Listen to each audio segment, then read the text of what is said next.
Hey, this is Steve. How are you? I wanted to give you just kind of a rundown on a few things that I'm doing. A lot of students that I have with firearms always ask about scenarios, and I love Concealed Carry Magazine because it gives you the scenarios. It gives you some real people doing real things. So Ed Combs is the editor of the United States Concealed Carry Association, and that's in Wisconsin. And we have direct links to them, and we teach their curriculum. I teach their curriculum with the NRA also, and with the Department of Homeland Security in conjunction with them, teaching about mass shootings and things of that nature. However, I want to tell you about something. Should I shoot? Should I shoot? When should I shoot? When do I not shoot? Boy, that's a million dollar question, and a question that comes with very, very, very, very extreme circumstances.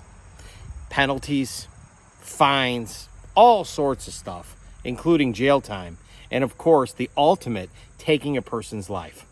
Now, in the realm of physical force, just about the absolute thing that stands up to an analysis is this. When it comes to stopping a determined attacker, every hit counts.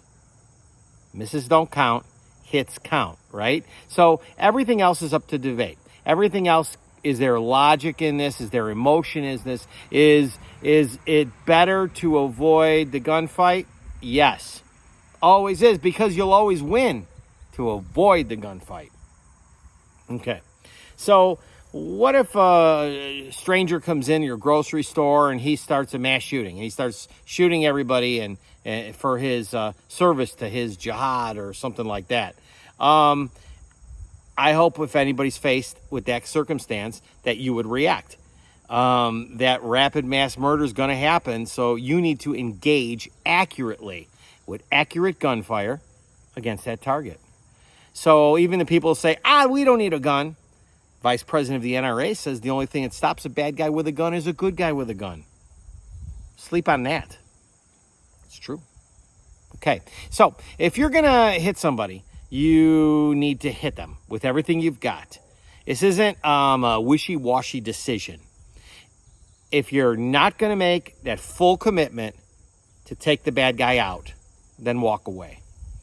Because this doesn't leave any room for things like that. If immediate force is necessary, then it is. If not, then there's other things we can do. We have shining a flashlight in his face, turning around and running, doing pepper spray. We've got all sorts of things that we can do. And we know that we're legally allowed to use force only if it's necessary to stop the threat. It's really important. If stopping the threat doesn't require deadly force, then we have other options. So anyone that says, I'm just going to shoot everybody, well, that's not really the way the law goes. So you really need to get in touch with me. You really need to talk about these situations. You need to contact me, and we're going to talk about different things.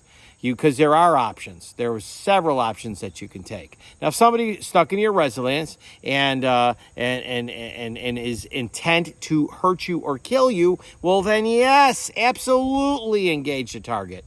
But is the guy carrying a machete, kicking in your door every day? No. So it's a lot of the other situations that we really got to talk about. Is deadly force necessary or not? Those are the things that we really need to determine that investigators are going to look at. You guys need to know the law. And they're going to look at all sorts of things, just to let you know. They're going to look at your level of training, right? They're going to look at your experience. They're going to look at, do you have a license to conceal carry? They're going to look at all sorts of things. Your physical ability, your environment. You guys who go to the range once in a while and think that everything's going to be okay, it's not. Truthfully, when you're in that kind of bad situation, it's probably going to happen at night.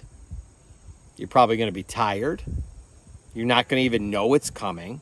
You're sitting there watching Netflix in your boxers, if it's your house, of course, or anywhere else. You're not planning on this. You know, So self-defense is an all-inclusive thing. It's not just going to the local sportsman's club and shooting a few boxes of ammo, right? It's not. It's not. Concealed carry is something where you're making the choice to employ deadly force and because somebody's going to cause great bodily harm to you or someone you love, an innocent party. So, when we're looking at attacks, we need to think about these things. We need to think about, if the boogeyman smashes your door, what are you going to do? If somebody's carjacking you, what are you going to do? If somebody's going to grab your lady's purse, what are you going to do? If somebody has a gun, knife, or something like that, what are you going to do? If they don't, what are you going to do? Should I shoot? Are you mentally and physically prepared to answer the question? Because you better be. You really better be. That decision is forever. That decision is something that you're going to have to live with. And so really quick, within a split second, you're going to have to consider all the possibilities that you might have. Nobody knows the real answer. Sorry, we don't. I can't tell you the real answer because I'm not in the situation. Different situations are going to be different. That's why you need lawyers trained in this. You need a concealed carry lawyer. And I love the legal services that I'm getting from the United States Concealed Carry Association. Call me. I'll set you up with this. We have contacts. We have our own representative. We're official partners with them. And these people understand the circumstances. They're not your cousin Vito. He's a lawyer. He'll get you for $300, or your daughter's boyfriend studying in law school, or your next door neighbor's a cop. He's a retired cop.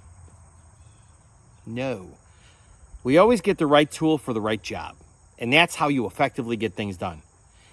There is no failure in this. There's no flaws. You need the right lawyers for this self-defense job. The USCCA has them. Call me. I've got the contacts. I've got all sorts of stuff. But I'm going to do a lot more of these scenarios because the things I learn from Concealed Carry Magazine every month are insanely awesome. They're awesome because things I never thought of before. Situations we might get in. There's so many. Think about it. Should I shoot or not?